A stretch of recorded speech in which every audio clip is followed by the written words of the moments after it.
Welcome folks, it is Jay Fair, and almost 3 years ago to this day, I reviewed the Ducky 1-2 Mini. It was a keyboard that just exploded on the gaming scene thanks to Fortnite really growing in popularity, as well as a streamer by the name of Tfue. Now fast forward to today, and we have a completely different landscape on what we're wanting out of a keyboard. And Ducky has released their next gen version, and I have here the Ducky 1.3 SF, they're 65%. Let's go ahead and take a look and see if Ducky's really caught up to pace with the trends of the industry. Let's dive in. Retailing for $129.99, the SF or 65% comes in a handful of colors. This is going to be the Daybreak colorway that almost reminds me of my home state University of Michigan colors. The other color options are, well, interesting and might or might not be your flavor. Hopefully we do see more neutral colors like black or white options down the line. Out of the box, you're going to get, of course, the keyboard. You're going to get a braided cable and some stickers, as well as an instruction manual that you want to definitely hold on to, as it'll help you guide you through the process of going through the layers of options within the keyboard. You also have a switch puller, a keycap puller, and a handful of additional keycaps, as well as this weird, strange little round one that is kind of cool, but probably wouldn't be one that I'd use. Not only are the colors kind of out of this world, but gone are the standard linework design of the 1-2 Mini and other Ducky keyboards we've seen in the past. A paint job on this plastic that really kind of fooled me as being brushed aluminum, so it definitely gives more of a premium look to it, even though at the end of the day, this is all plastic. Either way though, it is very sturdy with no flexing, and that's with the help of the aluminum plate. Along the sides, we have some nice bright yellow bezels, and these are really nice looking as they add a little bit more aesthetic and character to the keyboard. And underneath are going to be 4 rubber feet, as well as 2 additional feet that give you 2 additional layers of angles to work with, so you can definitely customize it to your liking for gaming or typing. On the right side on the back, we do have some nice branding that's not obnoxious in any way, and it pairs well with the color scheme of the keyboard. And on the left side, we have a USB-C port that's recessed pretty far into the keyboard, so that will look nice with any custom cable that you might want to be using. The keycaps are going to be your double shot PBT, so they're going to be extremely durable and they're not going to shine over time like other ABS offerings. There is no shine through on the legends though, but the legends that are printed are clean and even throughout. Keep in mind the SF version does have the 2-unit right shift key, so you'll have to do some finesse work on finding third-party keycaps that's going to find that exact size, or you can simply just settle on a smaller size shift key. The texture of the keycaps are very comfortable. They offer almost like a very fine sandpaper grade texture to them, so it's going to offer really good grip, and it's not going to result in any buildup of oil or gunk over time. The big change with the new 1.3 is going to be that the PCB is hot swap, and that hot swap PCB is sandwiched between some silicone and foam to offer better sound and let you kind of explore your own switch types. Using Kale sockets, this is a north-facing PCB. The setup will help if you invest in shine-through keycaps, of course, with them being north-facing. Either way, though, that white plate helps illuminate the board nicely, and the RGB looks beautiful throughout, even without shine-through keycaps. With the new Ducky 1.3 series, there still is zero software that works with this keyboard. Nothing that you can download outside of firmware updates directly from Ducky, and there is sadly no VIA compatibility with this either. Now, I know most folks don't like software at all, and that's perfectly fine. I'm right there with you, but I do prefer having the option to have software, especially when it's not intrusive or anything like that.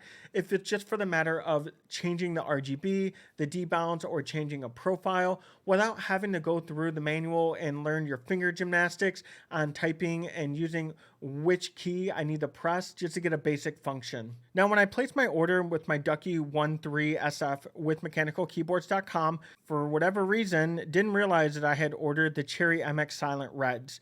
I'm not necessarily a fan of cherry switches in general, let alone silent reds. And either way though, I'm going to go ahead and throw a sound test so you can kind of feel the acoustics of the keyboard with silent. And then I'll also switch them out for some lubed NK creams.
Now, to achieve that sound test, it wasn't just the silicone or foam inserts that help with the sound profile of the 1.3 SF. It's also the stabilizers. The stabilizers on this board are really nice. They're much better than other production boards out there like Logitech Razor and the like. They are plate mounted, so they are easy to remove and tune to your liking. Now, they do come slightly lubricated, but I do recommend that you pull them out and add a little bit more lubrication just to get a little bit less rattle with it and just make it sound even more premium. In the beginning of the video, I brought up that we do have different color options to choose from that can be hit or miss with you. But when you go to mechanicalkeyboards.com or your local retailer, you will definitely see that some of the pricing can be a little bit confusing because we have 4 different styles of keyboards to choose from. Now, you do have the Mini, that's going to be $119. Then we have the SF that I have at $129. And then you also look at the TKL of the Daybreak, that's $149. But the Matcha version of the TKL is $109. So it's going to be a little bit confusing on the pricing, and you do want to make sure that you're clicking on the right keyboard that's going to fit perfectly for you. But if you don't want any of those smaller options, you can always go with the full-size big boy, and that's going to be $159.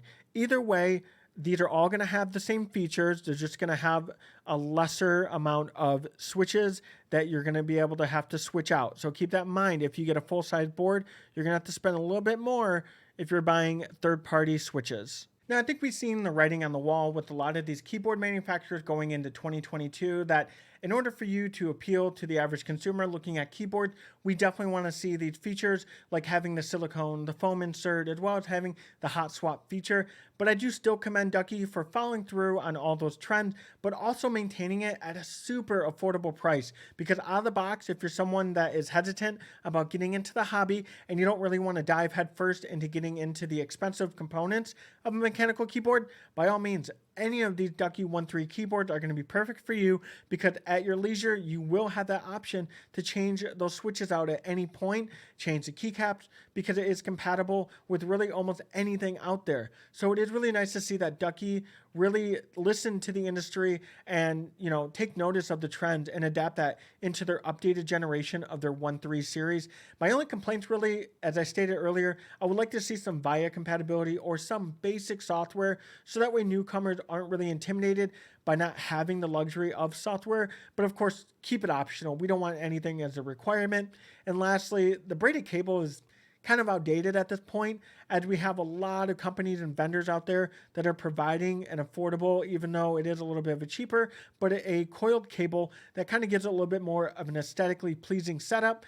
And either way though, it is still something that you can customize on your own with it being a detachable cable. So in the end, this is an affordable package for anyone that is casual or just looking for something a little bit more of a complete package for them.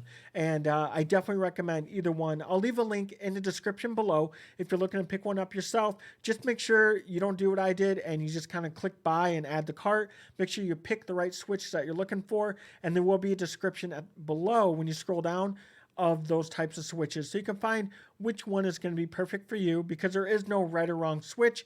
It's all personal preference. But I do appreciate you guys watching the video. If you did like it, please hit that like button, and of course hitting that subscription button means a ton to me. Until next time, I am Jafer, and you guys stay safe.